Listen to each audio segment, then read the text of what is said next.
Howdy, all you delicious people. I'm here today to review Season 5, Episode 10 of The Masked Singer. Really, I think The Masked Singer would call this Episode 11. Not quite really understanding that. Maybe I guess they figured that, like, one episode was two-parters when eventually they had, like, 2 hours of an episode or whatever. I guess they consider that a two-parter. I don't, but it is what it is. Going into this episode had a very much surprising like ending. I think a lot of people were assuming or assessing that one. It feels like they're desperately trying to get a surprise ending via this episode. Even though a lot of people could say it's like, oh well, no, like they just want like it's all random, like it's a coincidence that the Russian dolls had gone home in this episode.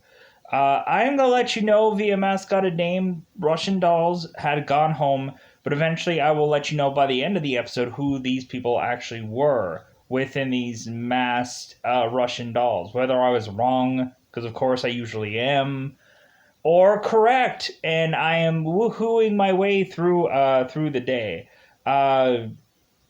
Really, we're probably not going to have a normal season recap, and plus, also, a lot of this stuff is also review as per usual, just because it's not much mowing over, or there's maybe more consensuses to clue packages and stuff along those lines. So, within this episode, I would honestly say that everyone has kind of stepped up their game. There really probably isn't still one of those like best performances of the season quality within these seasons within this episode, but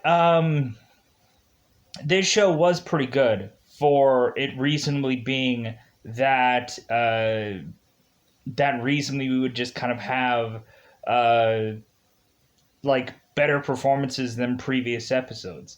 So we end up having the Russian dolls who ended up singing "I'm Still Standing" by Elton John. And recently I was like, you know what, this song is really fun. I really like this song. And immediately I was like, well, jokingly in my head, I was thinking, like, well, the Russian dolls are going to go home as a joke. I didn't actually think that that was going to be possible, but I was consistently making a joke throughout the entire episode that the Russian dolls were going to go home, not thinking it was actually going to happen. Just because I thought that actually they had put on a really good performance compared to some others. Really going into this, there was a clue package of them reading out this letter, and so it seems that the letter who they ended up showing exactly how much these Russian dolls could actually see within their costume, and it was basically nothing. So we end up having the Russian dolls do this letter that ends up talking about the moon, and we end up immediately having Nicole tell us, well, in the Hanson video, the Mbop video, like the guys were having a moon in their video, so that's quite possibly thinking that these people could be Hanson. Really, I would have continued to go back and forth between the Jonas Brothers, like Ken did, or the Hansons, like everyone else on this roster did. Really, for me, I was immediately just like, you know what? I think that it probably is. Uh, I think that it probably is Hanson, just because there is a difference of vocal singing when they do songs. You can kind of tell that they're not all the same age range, and so you could kind of tell that quite possibly it has to be a younger, an older, an oldest, whichever kind of way of doing things. No offense to the age of the Russian dolls. Really, a lot of people could have been confused, or a lot of people could have said, oh man, I thought it was like six people, or I thought it was 10 people, or I thought it was the whole enchilada family of so and so. I thought it was the Brady Bunch. I thought it was this family. I thought it was that family. and so on and so forth. And so that's what made this show so interesting, to just kind of like play to the fact that I'm like, good God, how many people like were in these Russian dolls? Because you never know. It could be switching every single night and you didn't know. But really, I just came to the conclusion of Hanson just because I kind of figured that once we got three people playing all at the same time, and it doesn't ever seem like there was any more than that, like then I was just like, okay, well, it has to be three guys. And what is the most famous like three-person band besides like a BB Mac or a Jonas Brothers? Because obviously those are head over heels more popular than certain other bands that I said before, uh, or Boys to Men, because evidently Boys to Men technically I think had like four members, but uh, three at some points in time.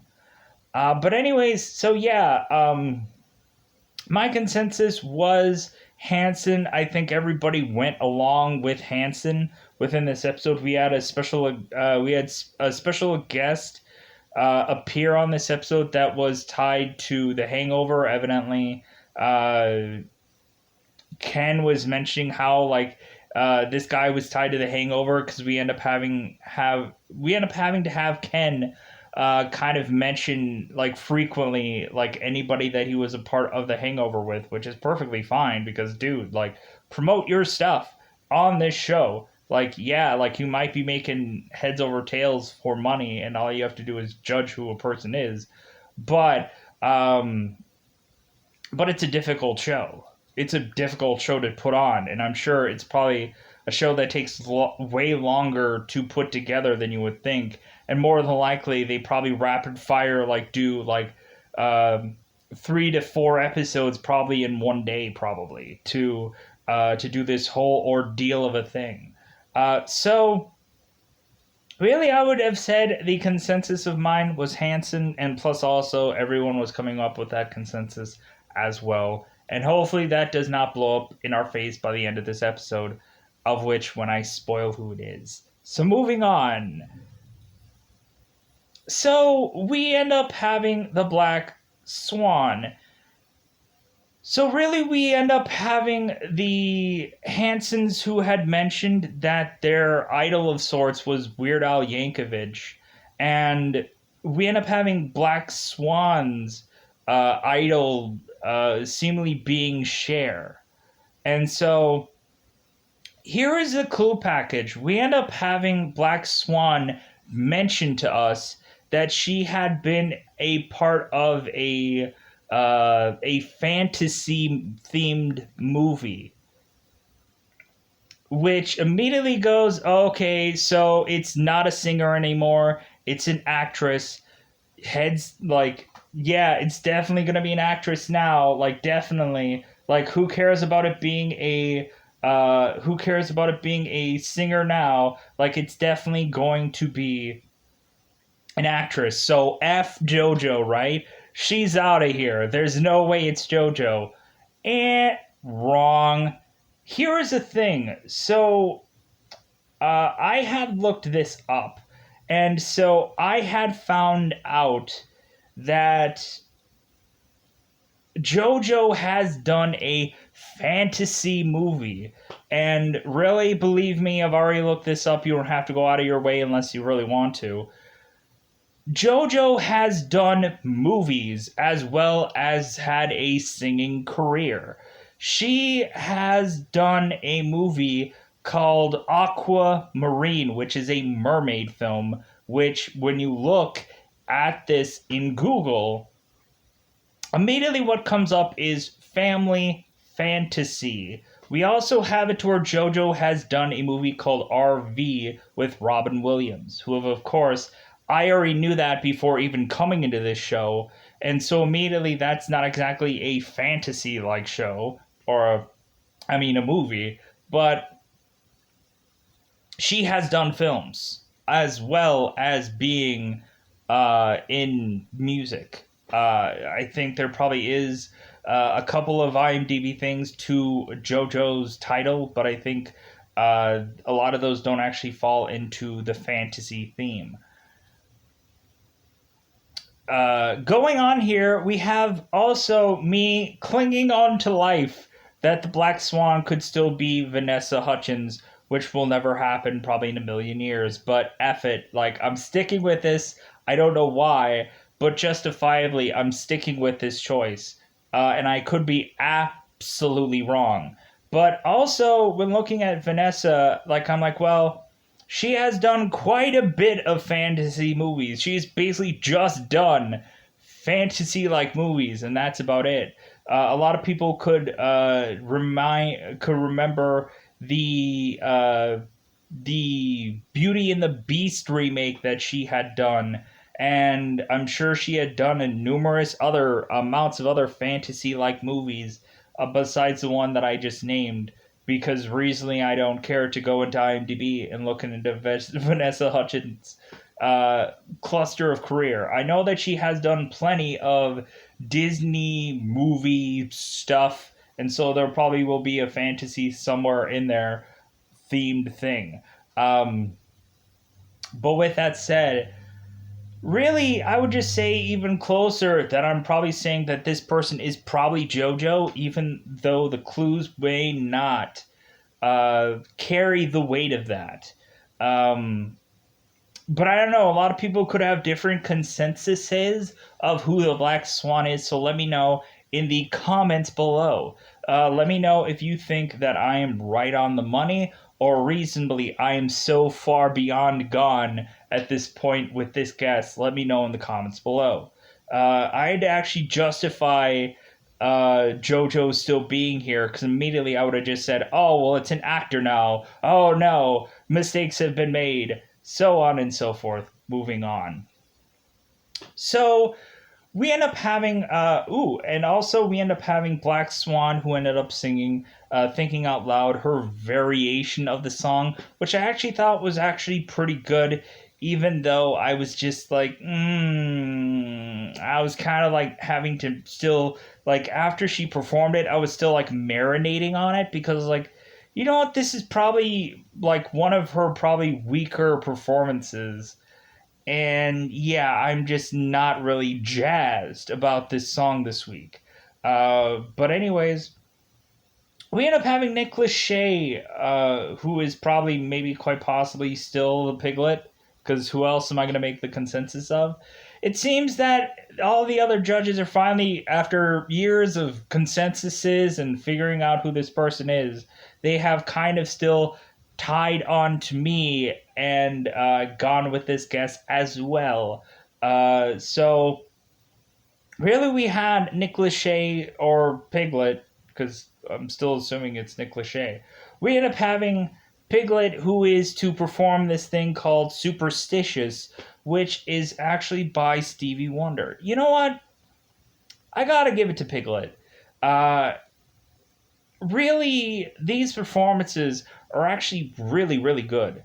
In all actuality, I don't know if he'll actually win this show, but you know what? You gotta hand it to him. He does interesting music. He does some interesting kind of like I think the Foo Fighter song "Pretenders" was really good. Like I thought that was probably like the best performance that he did this season. But people might feel differently. Um, but yeah, I thought that Nick Lachey still Piglet because reasonably we end up having in his clue package where he ends up mentioning the word Drew, which immediately we have the consensus that Drew is actually Nick Lachey's brother because I know too much crap about things. But also like there was something about the 90s which he had mentioned in his clue package. I'm like, well, if he would have said 90s and then he would have said 8 somewhere, like, I wonder who this could be. But anyways, yeah. Piglet to me is still Nick Lachey, and I don't care at this point if it's going to be wrong. Because I feel so strongly that this person is like it's basically come down to like the Rottweiler from the other season where I was just like, dude, this is obviously this person. obviously everybody probably else knows it, so that's probably why they're keeping a certain person uh, here till X amount of time. Plus, also, we end up having it to where I think Piglet's original clue package was talking about heartbreak and stuff along those lines. So I think probably people are probably keeping him on here for maybe sympathy. I don't know, but not that he has bad performances. I'm just saying like there has to be something beyond that because I think it's kind of ridiculous that the Russian dolls had gone home. There could have been somebody else. Not saying Piglet, but I could have said someone else. So let's move on. So we have the Yeti who had performed this song called Bless the Broken Road, which I was just kind of like, you know what? I don't really and honestly care for this song. I was just kind of like, the Yeti has done better performances in other episodes, so I don't know. Like, I think reasonably there are some costume characters, no offense, that feel like they're probably going to be safe, and so they do a safe song. Or there's a lot of times where a lot of people do heart ballads or whatever, thinking that every single week that they are going to get saved because they got the fans emotionally connected to them, and so on and so forth. No offense to the person behind this mask. Because, yeah, that might sound like, oh, he's trying to pull up the heartstrings to get some votes. Wouldn't anybody do that in their reality like shows? Wouldn't somebody cry on camera so that way like, I don't want to go home, so that way they don't get voted off? Not that it seems that this character is doing that. I'm just saying that I feel like this is like, what is up with every single one of these heart ballads? How about we get something popping in here and whichever to just give us something much more like variety? Because eventually we end up having certain artists that I think kind of give us the same thing over and over and over again. I think that Piglet is kind of a person that's kind of pivoted a lot. But I honestly don't think that there are some people that are still kind of changing it up a lot more. So yeah, um, really just kind of just it was an Oakley Dokley performance by the Yeti, but that doesn't really like say much for me in my eyes. So all I'm thinking still is that this is quite possibly Omarion. I think in previous episodes I did probably did say Trey Songs. Recently, I think there was actually some good answers to the Yeti within this week as well, of who this could quite possibly be, but I think I'm still sticking with Omarion, just because reasonably. Within the clue package, this person had said that he had worked with that P Diddy, Diddy man, the Puff Dad, the dude with the rapping and the stuff and the jams and the good times. Really, when knowing that, I would immediately say, okay, well, P did a little, P Puff Dad, that guy. He was the one that actually hired this band called B2K. And so, reasonably, Puff did a little, hire these people. So that's where I could say that Amorion did work with P Papa Diddle. Uh, Puff Daddy, the Did Man, the Diddle, whatever his name is, whatever he changed his name for the eighth time to be. Is it still? Did he go back to Puff Daddy? Is he Sean Combs now? Who is he? What is his name? I need to know. Puff Dad a little. I don't know what his name is. Puff Diddy. Did man. I don't know what his name. Anyways, so really that's probably much more cementing. Omarion is probably the Yeti because he had worked with P Daddle. And so that is all that I guess I have to say with about the Yeti, within the Yeti, with that Yed man. So Chameleon! Guesses have not really changed for this man since hearing about this man named Wiz Khalifa. Really, we end up having the Wiz Khalifa man, quite possibly in Chameleon, uh, dropping it like it's hot. Evidently, he had played a Snoop Dogg song. I'm like, man, Chameleon is just really dusting out the catalog of a one kind of song like thing. Uh, Basically, every single episode, he is singing that rapping thingy. And that is completely okay. Because recently, actually, in this episode, I could actually justify within this episode. I'm like, oh, okay, like, I can see how this song probably won a lot of people over. I can see how this song uh, seemed to be fairly complicated, and I thought that that was actually pretty interesting. Not going to the finals worthy, but I thought it was interesting. Really, I am just kind of like, you know what? How is it that this person has made this so far? No offense to rapping. No offense to the complication of this rapping thing that people do on a daily basis. I honestly think it would actually be interesting if Chameleon actually won this series or this season. So that way we can just be like, well, hey, it doesn't mean that you have to like belt out a Whitney Houston song to win this show. And I think that that would actually be fascinating as well. Like, it doesn't have to be that everybody has to belt out that Whitney to get the trophy. You know what I mean? So really, Chameleon is giving us variety, but I don't know if he's going to win this show. But it will be interesting to see.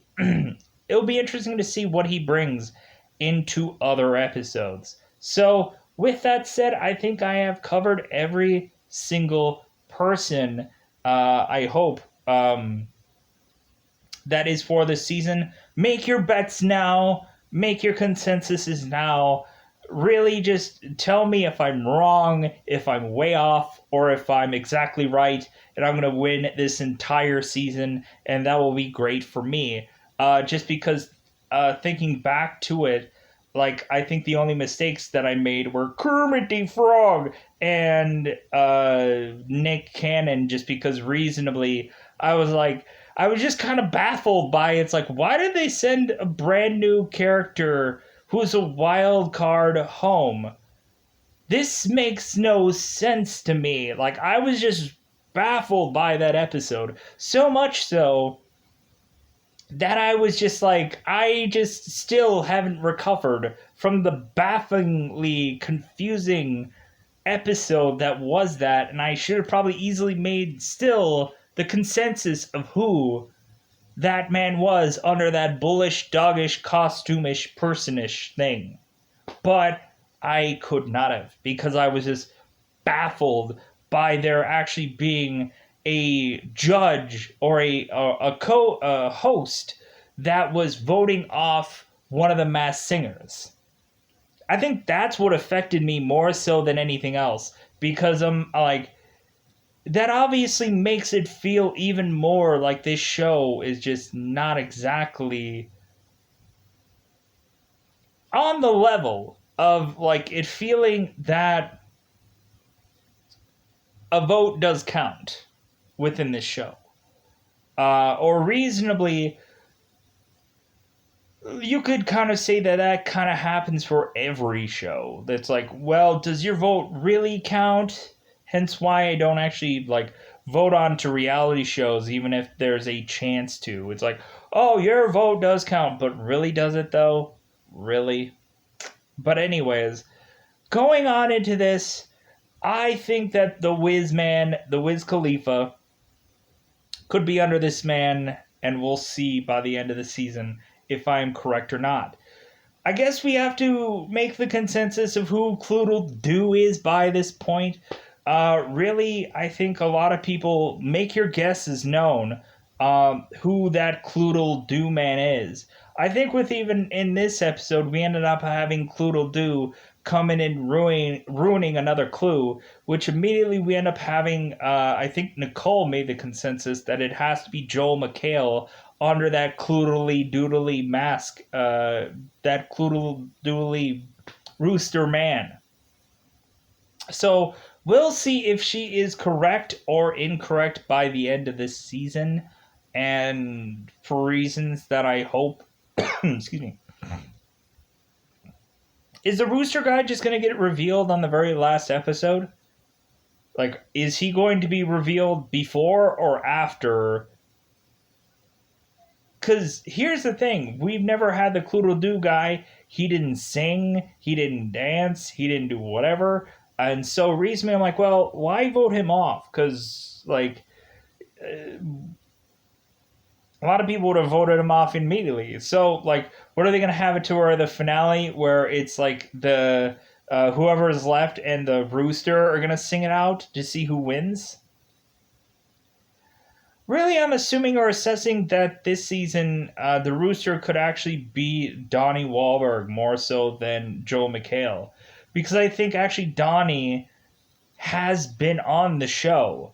When actually hearing Donnie was the one that actually asked questions of all the Masked Singers in one of the episodes. So you could make the consensus that Donnie Wahlberg could be the Rooster and is playing around and playing jokes on these people all along because he has actually been in this show and on this show and inside this show. But also, you could also say that it's Joel McHale, or you could just say it's another person trying to sell their show or whatever that's on Fox.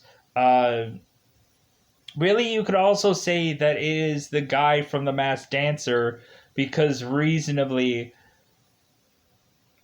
he needs to promote his show. And this character is going to be probably going to be promoting his show by the end of this. And so people can make all kinds of consensuses. But with that said, I think it's about time to spoil who the Russian dolls were at the end of all this. And then we're going to do a season recapping. Just because reasonably we're going to see if I am good at guessing, horrible at guessing, or just God blessing, whichever. So, if you guys do not want to know who the Russian doll and or dolls are, it is your time to go into Hulu or YouTube or whichever, Facebook, Snapchat, Instagram, and figure out who was that unmasked person. But now, it is about that time to go into spoiler time. It's about that time I'm going to spoil who the Russian dolls were right now. The Russian dolls were none other than Taylor, Isaac, and Zach Hanson of the Hanson Band. We end up having them being multi-platinum band artist people things. And so, surefire enough, it was kind of interesting because I'm like, wait a minute.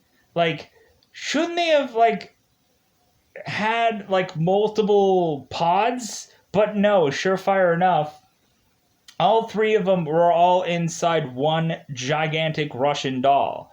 Really, we had it to where, really, I thought that the Russian doll reveal was just kind of really cool. How to kind of, like, trip people up to just be like, well, isn't there going to be more people popping out, like, somewhere in the shadows? But no, surefire enough, all of them were all in one doll, which I thought was kind of cool. Like, I thought that was kind of a cool little trick or effect or whatever. Like, I guess every single time that these people weren't to get voted off, like, I guess every single time they had to be in the Russian doll all together to see if they were going to get voted off or not. And then they're like, oh, thank God. Like, now we can get out of this thing. I bet the Hansons were just like, oh, thank God that we are now out of this Russian doll thing, because good God, was that like just really, I'm sure, just probably a really, like, it was a fun probably experience, but it was also just like, God, is that just like, I'm sure it was probably heavy, and I'm sure it was also just like, ugh, like it was so probably like cumbersome to be able to do any number of things. Um, Going into this, I am like so happy that again it's another win column under the win belt. Really, I probably did originally, in all actuality, see some kind of Google thing somewhere where people were already assessing or assuming that it was Hanson, but I could have went in any other different routes to just be like, no, like it's not Boys to Men or it's not Jonas Brothers. It's gotta be Hanson because I've heard them um, plenty of times of my life at some point. Really, like I had said, I had listened numerous times over to their original album. I think it was on like cassette or something. And so I still think that my favorite song, probably of Hanson, probably has to still be the song Yearbook, in all actuality, which kind of dates me. Because really, like, I probably could have heard of a Hanson song here or there, but I still actually just liked Yearbook, that song. Not even Bop, because that song was just meh, it is what it is. So yeah, so we have the Hansons who are under the mask of this. I don't have like another slide to go into a seasonal recap, so we'll do this just here and now. How long have I been recording for? 31 minutes, so let's do this quickly. Yeah, another win under the belt. Basically, it's basically just cementing now this is going to be another winning season. Like, it's kind of, if I haven't already, like, tallied and whatever, like, it's basically going to be another winning season for me, which really, I still had gotten too wrong in this season. And, uh, fortunately, I think I've been doing better this season than I have in seasons past. Because a lot of times I would just be like narrowly, just like barely getting to win certain seasons, or I'd almost get like a 50-50 shot at guessing for the whole entire season. But I think really the odds of me getting probably the rest of these characters probably correct are way better than getting any of the earlier episodes. So, really, with that said, I think I am just nailing it with this season again. Really, we're going to have yet another clean sweep season for the most. Well, not clean sweep because that means I beat everything. But but it's another winning season. Like, really, I've kind of just showcased and said, like, through guessing or whatever, that I should probably eventually be a judge on this show because I think my consensuses are a little bit better than a lot of the other judges. Hmm. No, in all actuality, there have been quite a few times where at some points in junctures I had been like, "Oh yeah, like I think that this judge's choice is right." Compared to the normal me, like actually guessing correctly, like I think I've kind of really tied myself onto a judge's guess more so this season than I have in previous. I think a lot of times I would just go into previous episodes and already know who the person is, and it wouldn't take fairly long. I think a lot of times in this episode, it took me to the very last episode to figure out who a lot of people are. So with that said, yeah, another winning season under my belt, I guess, so far. But with that said, we still have to unmask more people to see who they all are. There is still a chance where there could be a lot more wrong, and I could just be eating crow through any number of these episodes. So with that said, I'm going to get out of here. Bye, everybody. Bye, everybody.